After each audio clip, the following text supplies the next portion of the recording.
I've been coming to the camp here since 2007. 5 years. 5 years. This is my third year. I think it's year 9. I don't know how long I've been coming here. It's been that long. Coming here has really made me the person that I am today. I don't really know. It's just like, I just feel like so comfortable coming here. Making memories with my friends is what I look forward to all year, and I just can't wait to get back on the island and meet new people. Welcome to another episode of Prep Camp Diaries, where we peek behind the curtain and into the lives of amazing alumni of the West Coast Hockey Prep Camp doing cool things in the world. I'm Nate Leslie. I'm a certified executive coach, and I also have the honor of being the executive director of the West Coast Hockey Prep Camp. Today, I'm really excited to sit down with the remarkable Phoebe Staenz, a name synonymous with excellence both on the rink and now the skating track. Phoebe's a 3-time Olympian, earning bronze in 2014, attended Yale University, now a key member of the Swiss national speed skating team, and also working full-time in the finance industry in Zurich. What really sets Phoebe apart is her pioneering spirit. It was over a decade and a half ago, Phoebe, that you were about 15 years old, and you were the first woman to ever skate in our college and pro group at the West Coast Prep Camp. And so you came in there super skilled, confident, and you've just been a trailblazer ever since. Welcome to Prep Camp Diaries. Thank you very much. I'm excited to be here. I got very excited when I saw the invitation, so it's very nice to be back and talk about my experience. Yeah, great. And as many listeners who have attended camp know, one of our varsity groups at camp is the Stens group. So for those players listening, here she is. Here is Phoebe. Now, Phoebe, 3 times in the Olympics, starting in 2014, you won a bronze that first time, 2014, 2018, 2022, and now, newly into the finance world, you've also decided to shoot for the stars and try to compete in the Olympics in speed skating. Tell us first about that transition from hockey to speed skating, and maybe what was great about it or what was hard. Yeah, so the question I get a lot is how come hockey's so much fun? Why wouldn't you stay in hockey? Not that skating isn't fun, but I feel like for all the hockey players out there, the first couple of weeks of summer are just skating in circles, and it sucks, to be honest. So everybody always asks me why would you do that to yourself? But there's always something that I've really enjoyed about skating. What I enjoy very much about speed skating on short track is the competition that I have between people, so the racing in itself, but then at the same time, the speed. So the faster you go, the more fun it is, even though you're in so much pain and there's a lot of training involved, but it's just a lot of fun. And then, so I decided I would retire from hockey in 2022 after the Olympics. That was kind of my peak, my high, and that was for me a good time to retire. But personally, I wasn't ready to retire as an athlete just yet. So during COVID, Switzerland, kind of everything shut down, especially women's hockey. We couldn't really train, and I wanted to keep myself fit. And the way I kept myself fit was joining the speed skaters in their off-ice sessions whenever I had the chance. And that's how I got into it. So it was quite an easy transition. There's a big program here pushing for short track, and we're trying to build up to short track in Switzerland itself because we have the facilities. We have so many ice rinks, so it's very easy actually to build a sport. We're just trying to get the kids and the athletes involved. And transitioning athletes from ice hockey or figure skating is rather easy in a way, so we're kind of cherry picking from those sports and trying to build athletes here. And I just was fortunate and lucky enough in the timing that it was when I retired that they started building this program, and I decided to give it a try. Wow. So I introduced you as a pioneer. I mean, going back to your elite days in hockey and the impact that you had on our camp, but here you go again. You're actually on the ground floor of the Swiss Speed Skating Federation trying to build up the sport in your own country. Am I hearing you right? Yeah, exactly. So that's kind of the goal, because we do have speed skating. That's kind of like the umbrella that we have. It's called speed. So we have short track and the long track speed skating, but long track speed skating is bigger. There's more athletes there. People have been involved longer. So let's take a step back now into your hockey career, because another first that you did, I don't think there was many young Swiss women leaving Switzerland and the education system there to come to high school in North America play at POE, play at Choate, and then end up at Yale University. Tell us a little bit about the courage that it took to take that leap. Yeah, so thinking back, I don't know so much about courage. It's more so something that I really wanted to do. And I was fortunate enough for my parents and my brother's support. I mean, the whole family supporting me in this. So for me, I never thought about like, oh, should I do this? Shouldn't I do that? It was just a way that I had to go if I wanted to play at the top of my sport and be the best that I could be.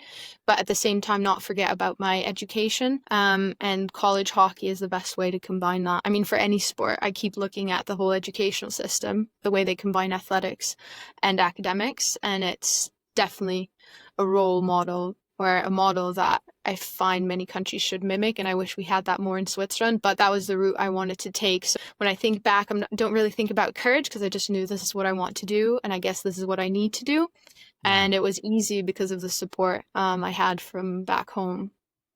You've always been really driven. I've watched you, again, since you were 15 years old, just go and do it. When I think of you, I just think of she's just going to go and do it.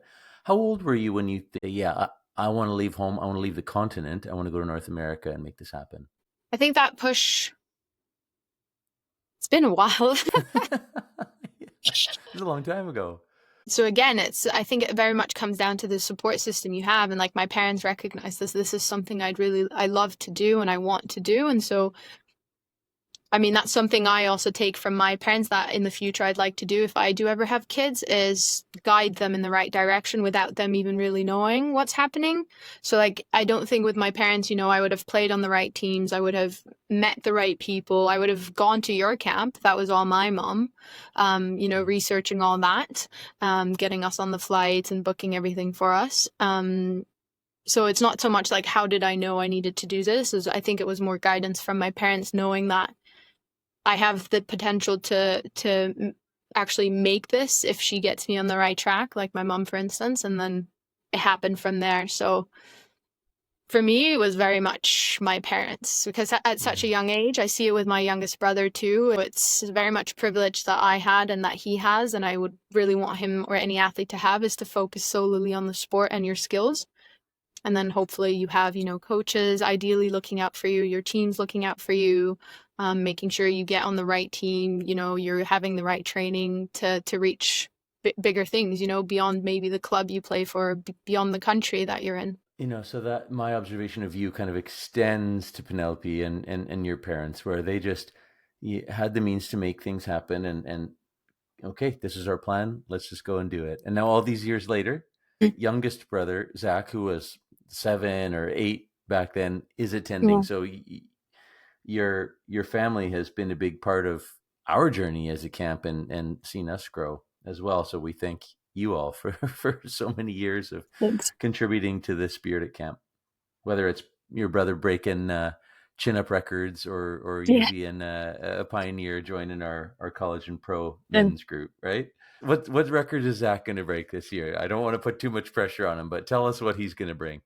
I would say give him the number that Josh did and he will just try and beat it by 1 as long as he gets the record. But if you tell him that, man, he's going to be very, very motivated. Motivated.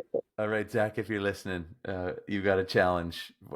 Yeah, definitely. So like, I can't leave this one out. Winning the medal, I mean, you really can't beat that. Even now, I'm like, it's kind of still very much unbelievable that I actually have a medal. Like, so to speak, lying around, as everybody would say. Where's it lying around?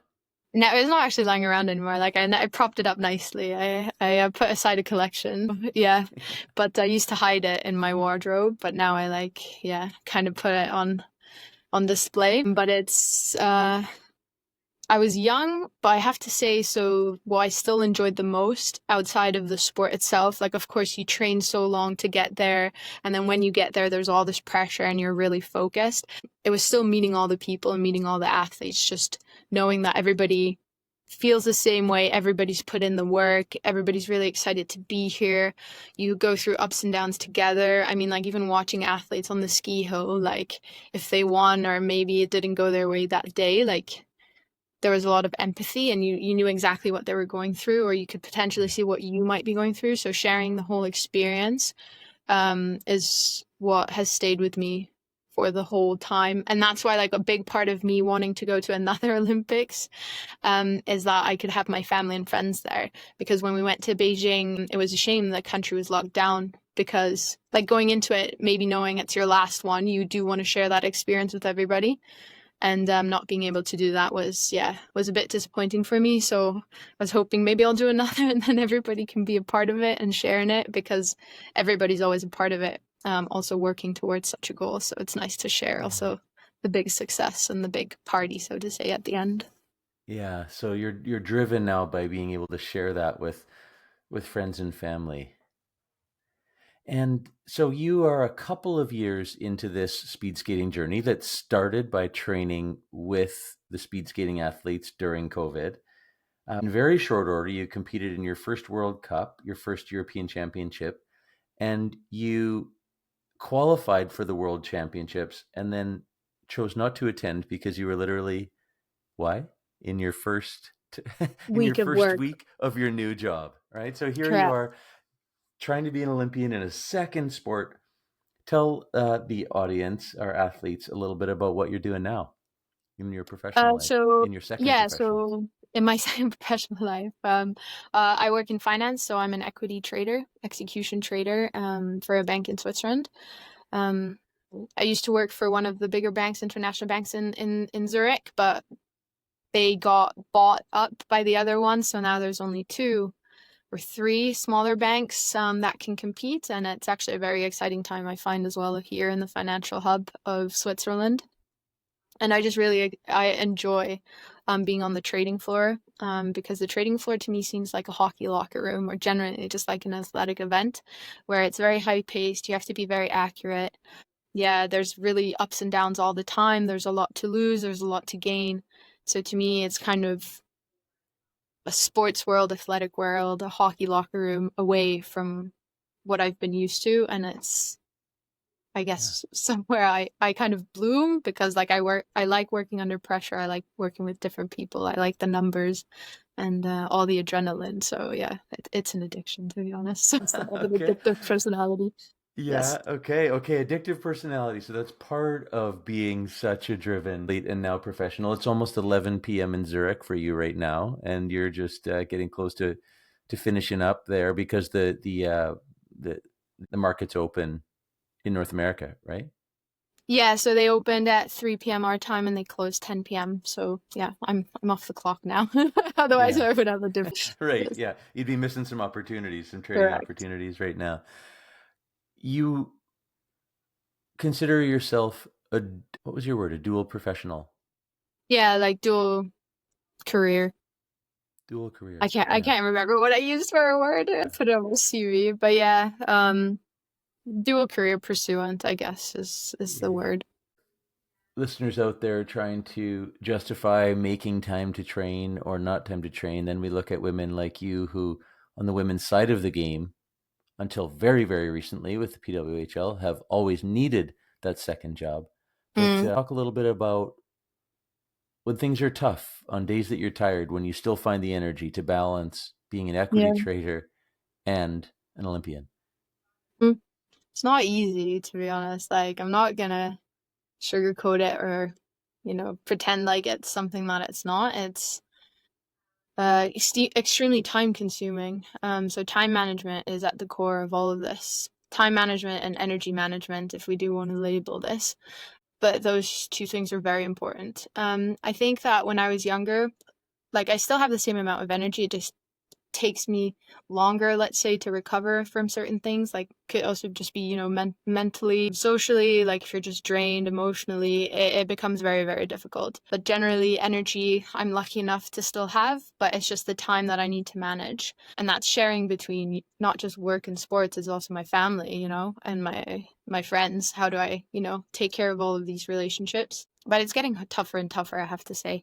When I was young, I trained a lot. So I think now I just need to really work on the details, not overwork myself, but really focus my training and really be, let's say, in the zone for, even if it's just now, or that has become way more important than the quantity. So quality is definitely at a higher priority right now. But I think I'm fortunate that way, because throughout all my teenage years and my low 20s, let's say, or all of my 20s, I was training extremely hard. So I think I have a good foundation, and now I just really work on the details that are needed in order to excel at my I like sport. that. I like that. You have a life of building that foundation, and now it's about not logging the hours, but logging a really quality hour.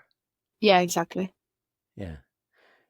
Phoebe, what could you share with our listeners about the impact that our camp has had on your life, your family's life, that comes to mind for you? Yeah, so the first thing that comes to mind for me again is the people, generally the coaches, but also all the athletes that I met.